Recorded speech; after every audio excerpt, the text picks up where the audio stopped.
میرے عزیزو، اب میں منافق کی اقسام بتاتا ہوں کہ ہمیشہ جس کی فطرت میں غدر ہے، دھوکہ ہے، وعدہ خلافی ہے، سمجھ لو کہ اس کے اندر نفاق آ گیا ہے، منافقت اس کے اندر آ گئی۔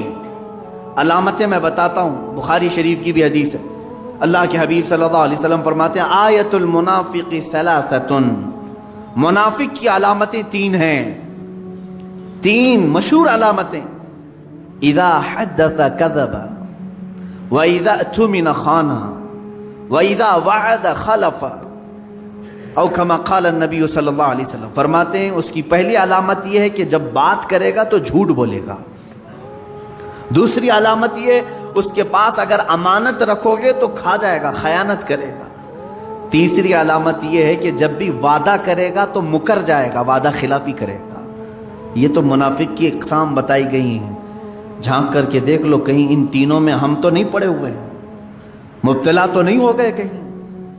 خاص طور پر تاجر لوگوں سے، بزنس کرنے والوں سے مخاطب ہو کر کے بزرگوں نے فرمایا تمہیں کثرت سے جھوٹ کا سامنا کرنا پڑتا ہے، اور اس جھوٹ پر اگر تم نے کنٹینیو مداومت اختیار کر لی تو تم منافقت کے سٹیج پر پہنچ جاؤ گے۔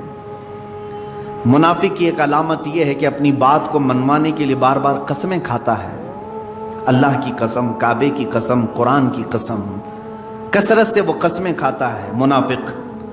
اور جب بھی اس کے پاس کوئی امانت رکھی جائے تو خیانت کرتا ہے، صحیح طریقے سے اس کو نہیں لوٹاتا۔ امانت بہت قسم کی ہے میرے عزیزوں، صرف پیسہ ہی امانت نہیں ہے، کسی کی باتیں بھی تمہارے پاس امانت ہوتی ہیں، کسی کا مال تمہارے پاس امانت ہے، کسی کی بیٹی تمہارے پاس امانت ہے، کسی کے بچے تمہارے پاس امانت ہے۔ امانت کی بہت ساری قسمیں، اس میں خیانت کرنے والا منافق کی علامتوں میں شامل ہو گیا۔ اور جب کبھی وعدہ کرے تو وعدہ خلافی کرتا ہے، وعدہ کرتا ہے کہ میں فلاں تاریخ کو آپ کو پیسے دے دوں گا، میں فلاں تاریخ کو آپ سے ملاقات کر لوں گا، فلاں تاریخ کو یہ کام کر لوں گا، اور پھر مکر جاتا ہے۔ فرمایا گیا اس کے اندر منافقت آ گئی ہے۔ یہ نفاق کی تین بڑی علامتیں ہیں، بڑی علامتیں ہیں۔ اب جو 13 آیتیں میں نے جس کا ذکر کیا سورہ بقرہ میں، شروع سے لے کر دوسرے رکوع سے تیسرے رکوع تک اگر آپ پڑھیں گے، اللہ تعالیٰ نے صاف صاف ان کے طریقے بیان کیا ہے۔ یہ خود میں خوش رہتے ہیں کہ ہم سب کو دھوکہ دے رہے ہیں، ہم صحیح ہیں باقی سب غلط ہیں، ہم سب کو ٹوپی پہنا چکے ہیں، وہ یہ خیال میں رہتے ہیں۔ اللہ ان کی اس چیز کو مسلمانوں کے سامنے کھل کر کے بیان کیا ہے۔ وہ خود اپنے زوم میں مبتلا رہتے ہیں کہ ہم سب کو دھوکہ دے رہے ہیں، حالانکہ اللہ ان کے دھوکے سے ہر مسلمان کو بچاتا بھی ہے، اللہ تعالیٰ محفوظ رکھتا ہے۔